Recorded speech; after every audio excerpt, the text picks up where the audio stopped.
Radio Publique Africaine.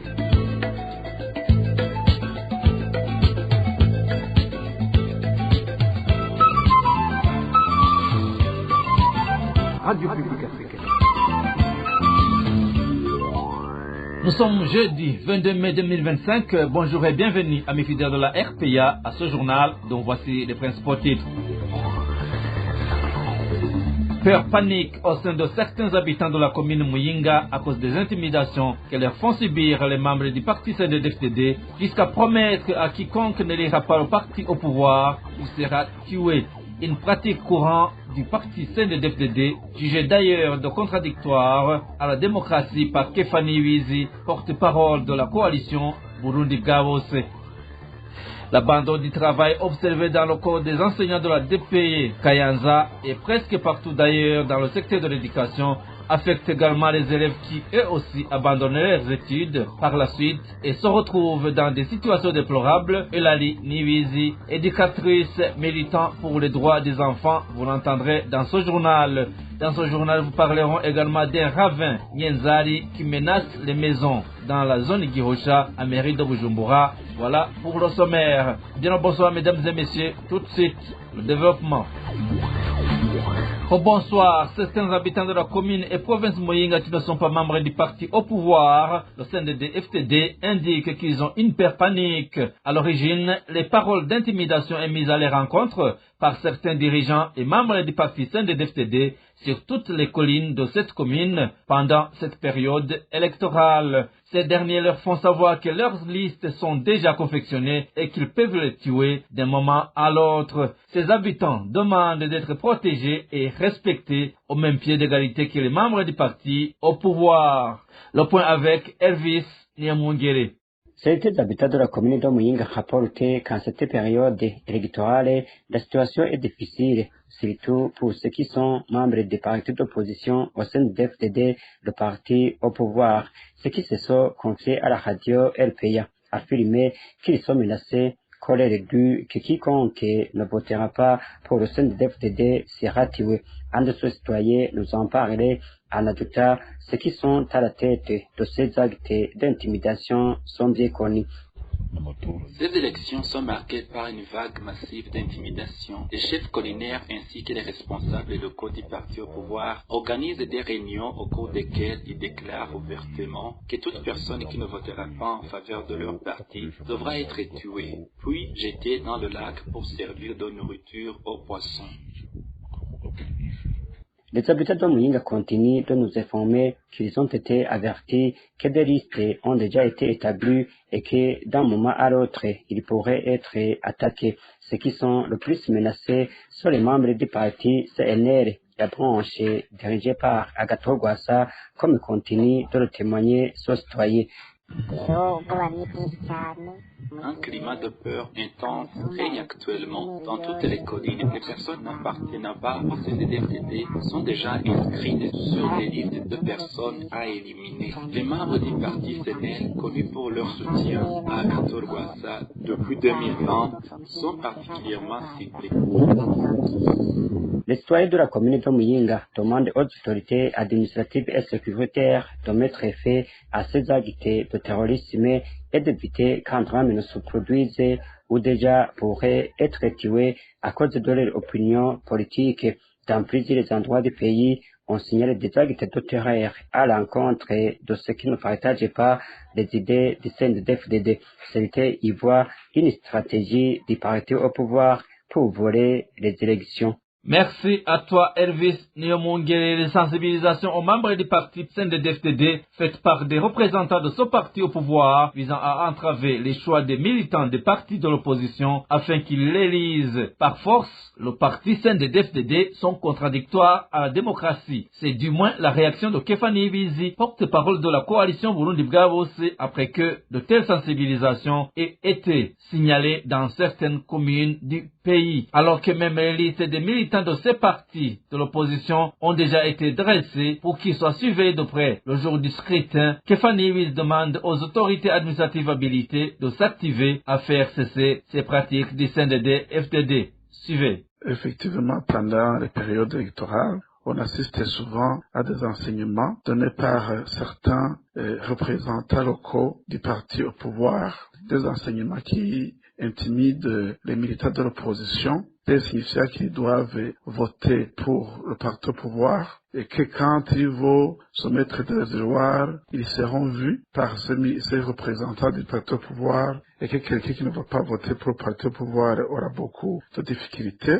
Souvent même, ils dressent des listes des militants de l'opposition et ils aillent jusqu'à demander les cartes d'électeurs pour voter pour eux parce qu'ils ne sont pas conscients qu'ils voteront pour le parti au pouvoir. Au niveau de notre coalition, nous considérons ces enseignements comme des enseignements de distraction, de terreur et qui sont donnés dans le sens de détourner l'attention des militants de l'opposition, puis pour qu'ils votent pour le parti au pouvoir par la peur, mais des fois cela passe à l'acte parce qu'il arrive des cas où on demande que ces militants de l'opposition donnent des procurations aux militants du parti au pouvoir afin que les voix soient dirigées vers le parti au pouvoir. Donc, dans de tels cas, nous demandons d'abord aux militants de notre organisation politique de rester fermes et de ne pas céder à l'intimidation ou à la distraction, mais aussi nous demanderions à tous les partis politiques en compétition d'abandonner cette stratégie de distraction ou de terreur afin que nous tous nous enseignions notre programme politique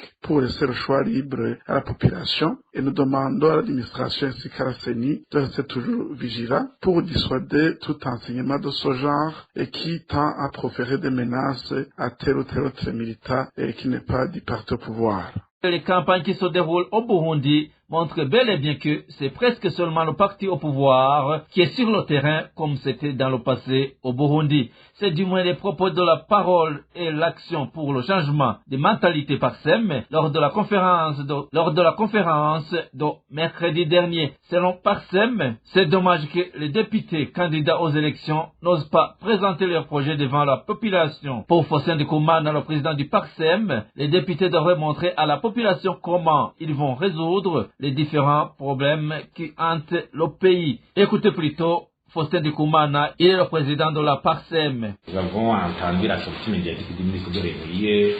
Nous aussi, nous devons faire une analyse au nom de l'action citoyenne, au nom de la société civile. Cet grand élément constitue la base de notre observation de ces élections. D'abord, premièrement, nous constatons que sur le terrain, c'est presque le CNDD-FDD, le parti au pouvoir, qui est en train de battre campagne à travers tout le territoire national. Cela se braque même à travers l'espace médiatique, surtout dans les médias publics, où l'espace médiatique dans les médias publics est largement réservé au parti au pouvoir. On dirait que c'est un parti, mais d'autres faits qui se réinstallent. Ce qu'on connaît le passé, c'est comme ça que ça se faisait. Mais ce monarchisme qui est consacré, c'est en même temps une force, mais des faiblesses aussi. Plutôt d'une campagne électorale qui se déroule à la des élections présidentielles. C'est le président qui sillonne tout le pays. On ne doit pas présenter les parlementaires, le CV. Normalement, un parlementaire, c'est quelqu'un qui a une expérience quelque part. Comment est-ce que je vais faire partie d'une commission finance? Quelle est ma valeur ajoutée? Quelle est ma capacité? Quel est mon CV? Quelle est ma moralité? Au niveau du comportement, au niveau de la société. C'est ça le Parlement qui doit présenter tout ça. Mais même si sur les listes bloquées, il faut daigner prouver les capacités de jouer le rôle de parlementaire. Parce que c'est une objectif. Ne pas sombrer dans ce qu'on appelle la corruption institutionnelle, où on fait des formalités de mise sur pied des institutions, alors que les institutions, en réalité, ne sont pas à train de jouer le rôle. Un parlementaire a un mandat national, doit jouer pleinement son rôle de contrôle de l'action gouvernementale. Il devait nous dire comment il faut causer des commissions d'enquête pour enquêter sur la gouvernance, la situation de la corruption, les injustices, les emprisonnements abusifs, surveiller la qualité des infrastructures, les services publics, les services sociaux, l'éducation, la santé, comment est-ce qu'ils vont se battre, comment est-ce qu'ils vont surveiller les ministres, voter les motions de censure. Si ça commence à se donner comme ça, on commence à se poser une question, quelle est l'utilité d'avoir séparé les deux élections? De plus, Faustin Ndikumana fait savoir que même l'économie du pays n'est pas épargnée lors de cette campagne électorale, surtout que le coût de la dite campagne avoisine le budget accordé à la Commission électorale nationale indépendante CENI. Pour le Parsem, il y a toujours beaucoup de difficultés économiques qui sont même prioritaires dans le pays que ces candidats devraient résoudre. Encore une fois, Faustin Dikoumane. Déjà le coût d'une élection c'est 70 milliards au niveau du budget de la CENI. Sans oublier le coût, le temps, les fonctionnaires qui déserteraient le bureau pour la campagne électorale, la population immobilisée, sensibilisée. Troisièmement, c'est l'usage des véhicules de l'État dans la campagne électorale. C'est un défi qui ne trouve pas solution jusqu'à maintenant. Et qui dit véhicule de l'État dit aussi carburant de fait. Et en fait, on ne parvient plus à distinguer le budget de l'État et le budget du parti au pouvoir.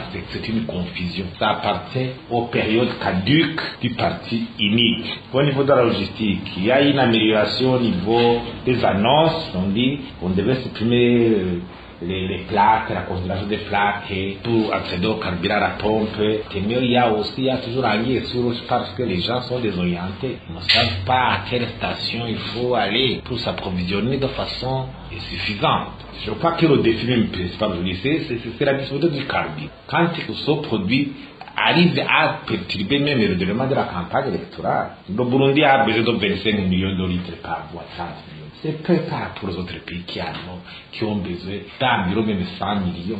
C'est 5 millions, 30 millions de litres par mois. Pareil, le projet de société dont il se prépare pour communiquer. Il ne faut pas faire des promesses mirobolantes, qu'on va construire des choses extraordinaires ou quoi.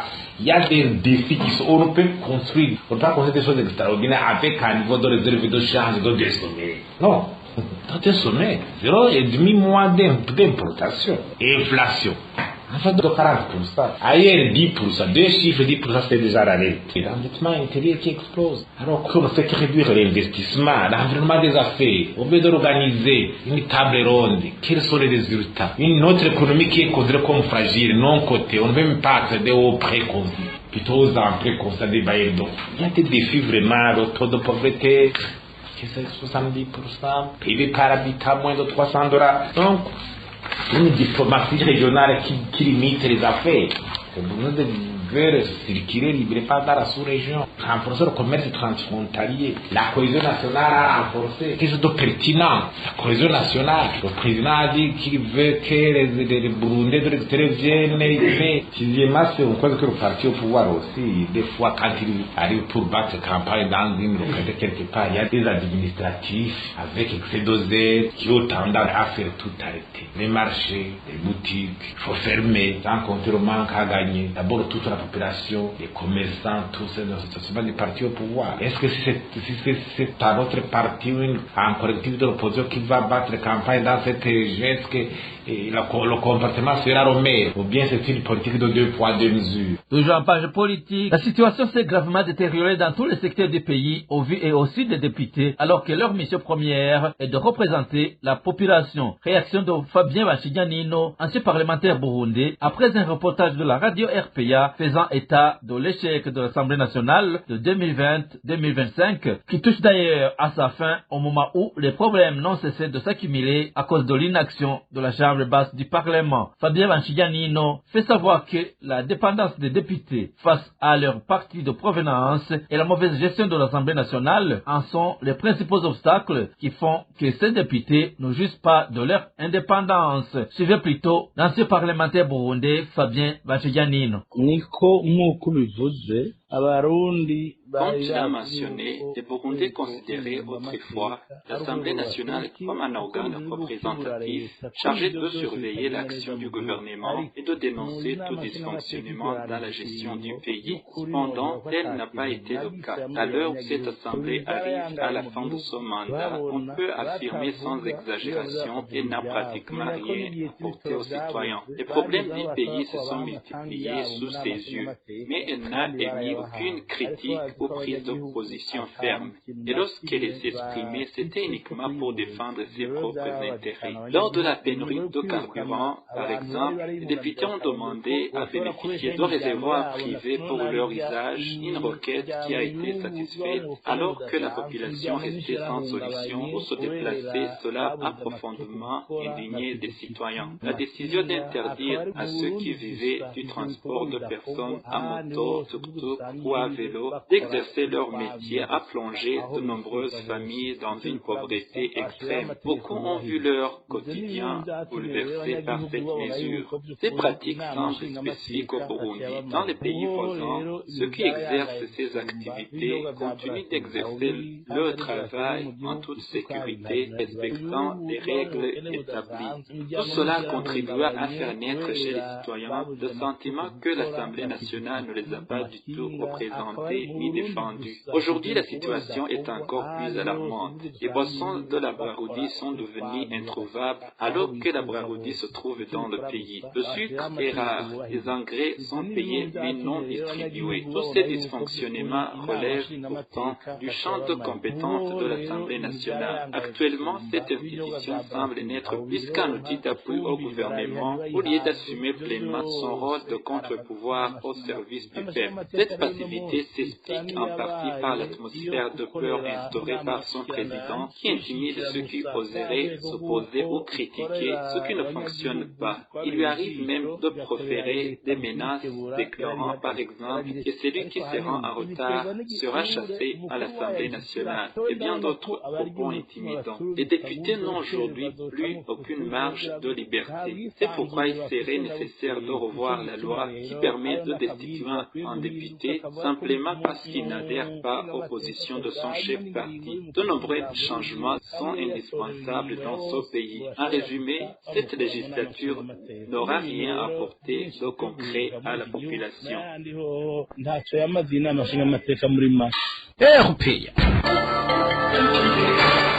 Et en page droits de l'homme, après de multiples entretiens arbitraires et violations des droits humains faits à l'égard des réfugiés burundais dans les camps de Nuta et Nyarugusu en Tanzanie, la coalition des défenseurs des droits humains vivant dans les camps CDH-Vicar a sorti une déclaration dénonçant la situation alarmante à laquelle sont confrontés ces réfugiés. Léopold Jarangabo, président du CDH-Vicar, demande au gouvernement tanzanien et au HCR de jouer leur rôle et arrêter définitivement ces entretiens et protéger ces réfugiés. Suivez Léopold Jarangabo, président de la CDH Vicar. La CDH Vicar a sorti ce 21 mai 2025 une déclaration dénonçant la situation alarmante à laquelle sont confrontés les réfugiés burundais dans le camp de réfugiés d'Onduta et de Nyarugusu en Tanzanie. Depuis plusieurs semaines, ces réfugiés font l'objet d'entretiens arbitraires menés sous la pression des autorités. Face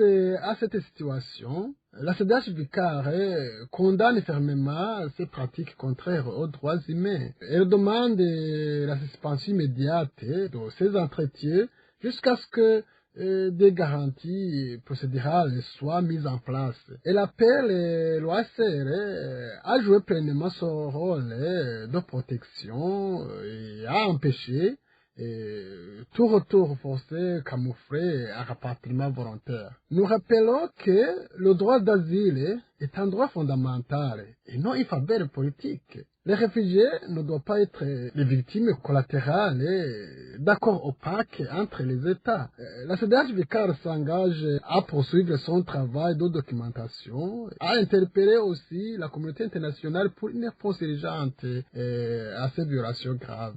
Nous invitons les médias, les organisations de la société civile, les défenseurs des droits humains à se mobiliser, à relayer cet appel et à contribuer à la protection de la vie et de la dignité humaine dans les camps. Et en page éducation, la désertion des enseignants est devenue un phénomène dans différents points du pays. Le motif donné par ces enseignants est le salaire qui est insuffisant. Aujourd'hui, on va voir la situation actuelle dans certains établissements de la commune Busiga en province de Ngozi. Les enseignants de cette localité qui se sont entretenus avec la RPA donnent quelques exemples des enseignants qui ont déserté et les conséquences causées par cette situation. Les détails avec Digne Karondo. Dans certains établissements scolaires de la commune Busiga s'observent des enseignants qui quittent leur emploi d'éducateurs. Un salaire insuffisant face à la cherté de la vie, ils franchissent les frontières pour aller chercher l'emploi ailleurs. Notre source parmi les enseignants nous cite quelques exemples des enseignants qui ont quitté leur poste.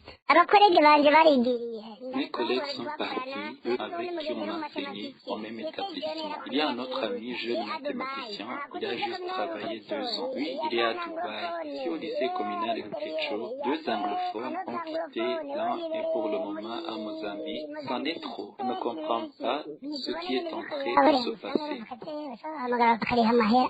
Pour pallier à ce problème, les établissements sont obligés d'engager des enseignants vacataires et ces derniers sont payés par les parents des élèves.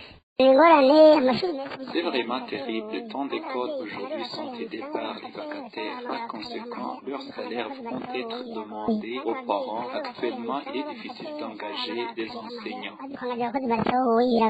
Cette rotation d'enseignants perturbe la réussite scolaire des élèves, poursuit notre source.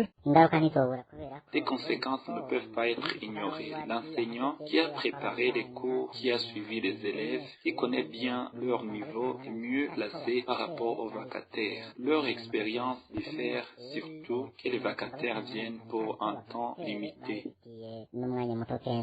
Ces enseignants qui se sont confiés à la RPA demandent au gouvernement de bien revoir la politique salariale en fonction de la cherté de la vie afin que chacun ait une rémunération adéquate.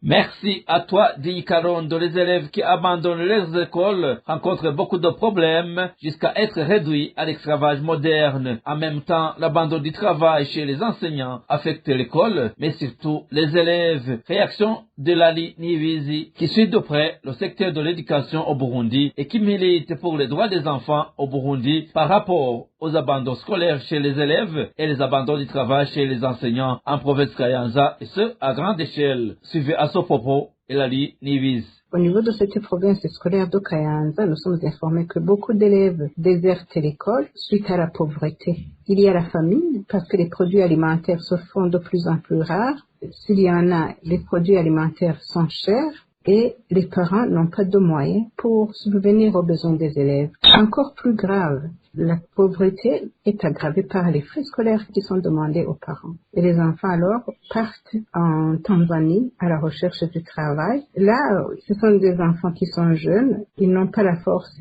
Et là, ils sont sujets à toute forme d'exploitation parce que le travail est dur, ils n'ont pas l'âge, ils n'ont pas la force, ils ne sont pas protégés par la loi. Ils sont exploités par les employeurs dans les exploitations, ou bien dans les usines, ou bien dans les champs, dans les exploitations familiales. Là, en Tanzanie, ils se retrouvent avec leurs professeurs. La deuxième crise que nous avons observée également en province Kayanza, c'est l'abandon des professeurs. Les enseignants, tant de l'école fondamentale que du poste fondamental, désertent en masse et cela constitue une crise au niveau de l'enseignement. Quand les élèves n'ont pas de professeur pour plusieurs jours, ils finissent par être désintéressés, même s'ils ont eu des moyens pour être à l'école. Ces professeurs partent pour 2 raisons. La première raison, c'est la pauvreté. Ils sont mal payés et le salaire qu'ils perçoivent ne parvient pas à satisfaire même 10 jours par mois. Quand les enseignants partent, les élèves restent là, désœuvrés, ou quelquefois, il y a des directeurs communaux qui cherchent des professeurs vacataires ou des volontaires.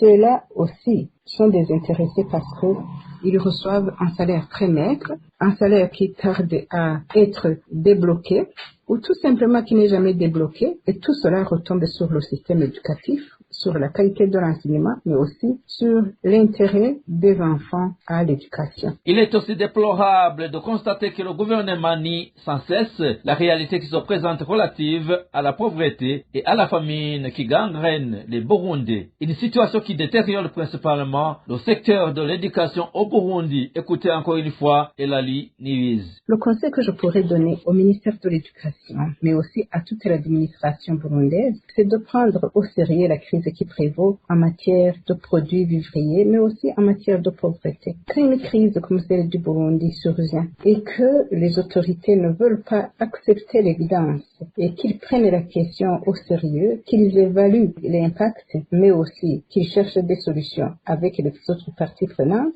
la crise persiste. Nous avons vu ça au niveau de la propagation du VIH-Sida. Nous avons vu ça au niveau de la propagation des maladies comme le paludisme, comme le choléra, mais aussi d'autres crises. Si des crises pareilles surviennent et que le gouvernement continue à nier l'existence de ces crises, nier l'existence d'une crise, que ce soit au niveau économique qu'au niveau santé, une crise qui a un impact sur la vie des citoyens, là, c'est que vous contribuez à aggraver la crise. Alors, au lieu de nier l'existence de la pauvreté au Burundi, de la pénurie des produits de première nécessité qui cause une hausse des prix, ou aussi une pénurie des autres produits alimentaires et qui ont un impact sur la vie des enfants surtout et des ménages. Autant alors prendre en main la question, la discuter, chercher des solutions durables. Sinon, nous pourrons considérer que le gouvernement du Burundi, et à partir même de ces écoles qui connaissent la crise, est à la fois la cause de ces crises ou est complice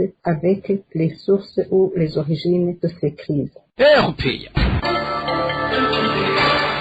Et en page de société, dans la zone de Gihosha, commune Nahangwa, à mairie de Bujumbura, les habitants lancent un cri d'alarme face à l'avancée inquiétante du ravin Nyenzari. Certaines familles ont déjà été contraintes d'abandonner leurs maisons, menacées par l'érosion qui progresse rapidement. Dani Claire Ilatkoumva nous confie que la situation devient de plus en plus critique. Dans la zone Gihosha, plus précisément au quartier Nyenzari, un ravin en constante expansion menace gravement la population locale. Selon des témoignages recueillis sur le terrain par notre rédaction, ce ravin alimenté par un cours d'eau en provenance des collines surplombant la zone de Gihosha a déjà causé l'effondrement de plusieurs habitations. D'après notre source également, plus de 10 familles ont été contraintes d'abandonner leurs maisons, emportées ou rendues inhabitables par l'avancée progressive de ce ravin.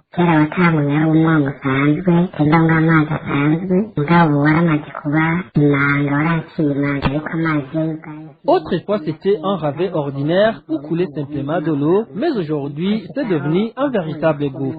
Ce ravin ne cesse de creuser la colline, il détruit tout sur son passage, y compris des maisons. Beaucoup de gens sont en train de fuir, emportant ce qu'ils peuvent. Plus de 10 maisons se sont déjà effondrées. Malgré les multiples visites des différentes autorités administratives concernées, aucun acte concret n'a encore été entrepris pour enrayer ce phénomène naturel destructeur.